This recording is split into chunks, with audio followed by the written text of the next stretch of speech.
마치 관 속에 들어온 기분이다.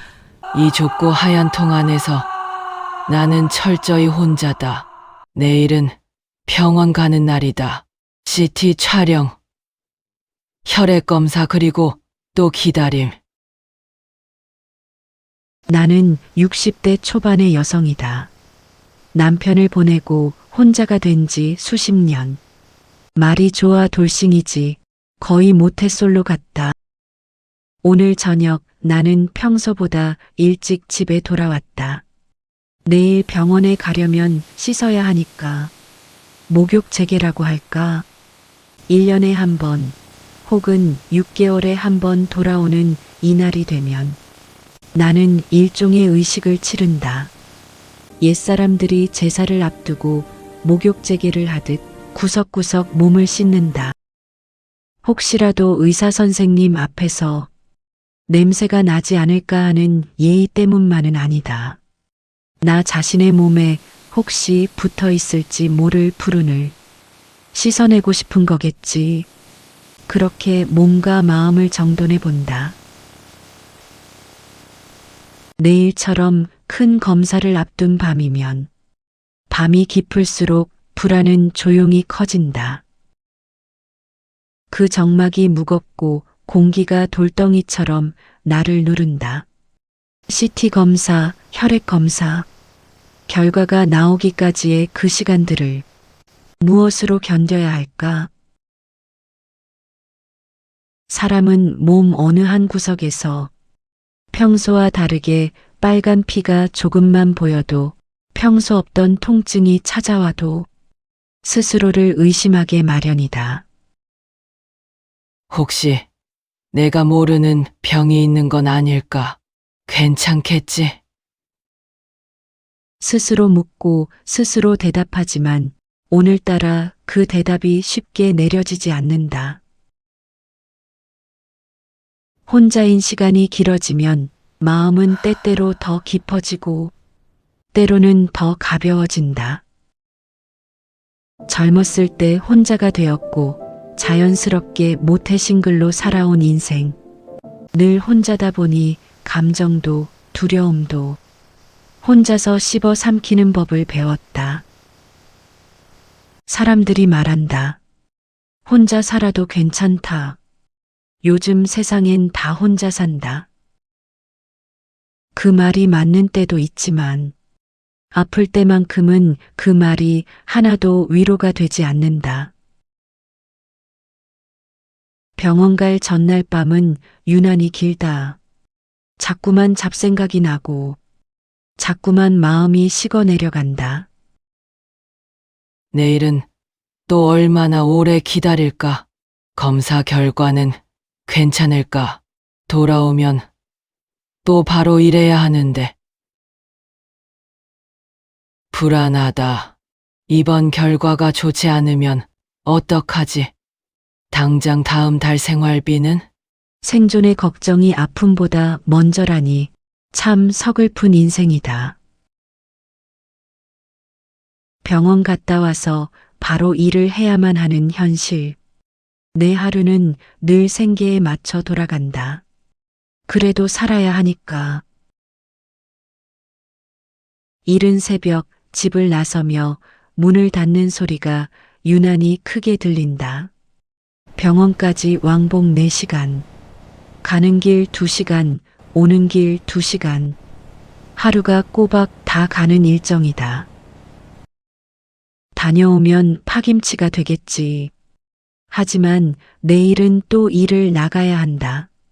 쉰다는 것, 나에겐 사치다. 내가 벌지 않으면 내 삶을 지탱해 줄 사람은 아무도 없으니까. 그 길 위에서 나는 생각이 많아진다. 창밖으로 스쳐 지나가는 풍경을 보며 문득 눈물이 차오를 때가 있다. 나는 왜 이렇게 매번 힘든 길만 걸어야 할까? 마음속에 이런 말이 올라오는 순간 또 스스로 다독인다. 그래. 그래도 가는 거지 뭐. 사람이 살아있으려면 병원도 가야지.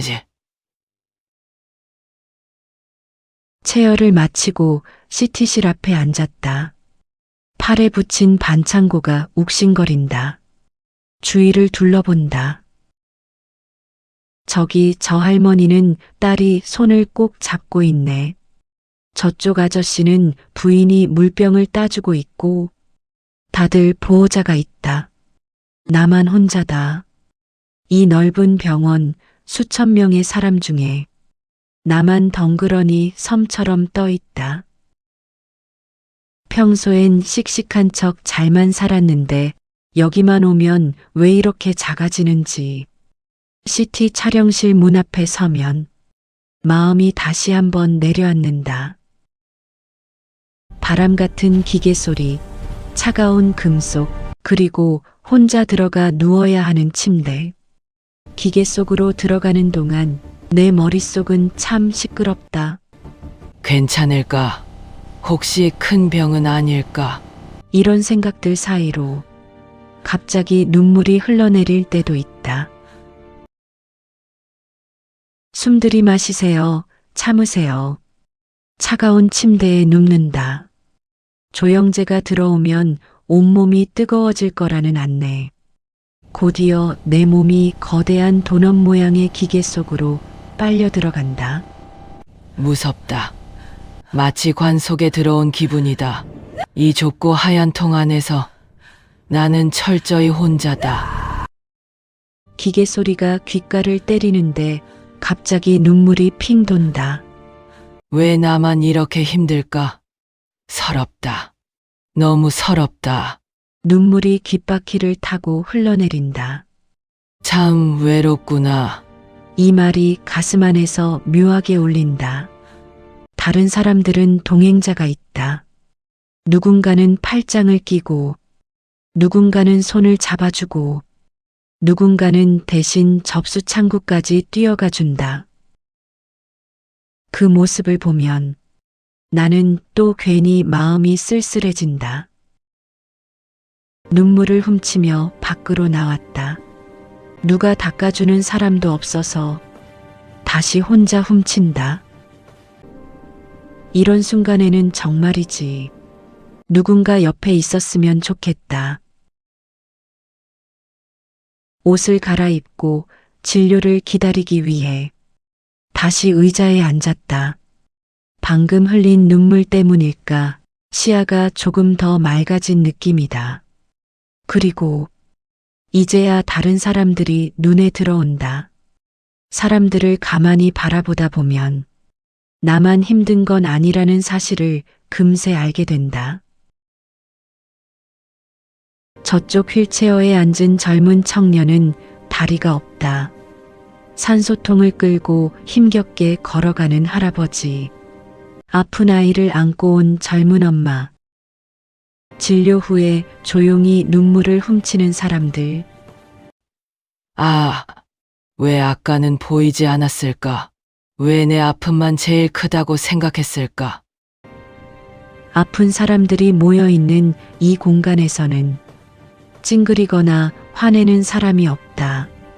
소리치는 사람도 없이 괜히 목소리도 작아지고 마음도 숙연해진다. 그리고 문득 든다.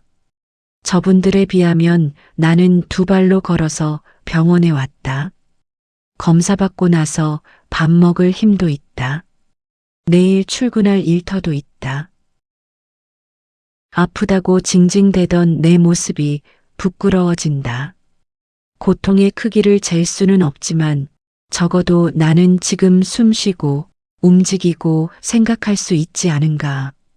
더 아픈 사람들도 버티고 있는데 나도 감사해야겠구나. 혼자 살아온 세월이 길어. 이제는 혼자가 익숙해졌지만 아플 때는 어쩔 수 없이 흔들린다. 하지만 흔들리면서도 나는 내 삶을 포기하지 않는다. 병원에서 돌아올 때마다 그렇게 마음 한구석이 조금씩 더 단단해지는 걸 느낀다. 아픈 사람들 사이에 서서 비교를 하게 되고, 그리고 놀랍게도 그 비교는 나를 다시 살게 한다. 고맙다. 감사하다. 괜찮다. 이 세 가지 마음 때문에 또 다음 날을 견디는 것 같다. 이런 생각이 들면 마음 한쪽이 조금은 가벼워지는 것 같다. 집에 도착할 때 즈음이면 하루는 다 가고 쓸쓸함은 여전하다. 몸도 녹초가 되고 마음도 눅눅해진다. 집에 들어서도 반겨줄 그 누구도 없다. 하지만 그래도 괜찮다.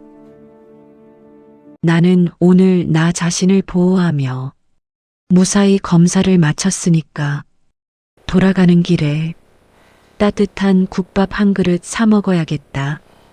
그게 오늘 고생한 나에게 주는 작은 위로일 테니까.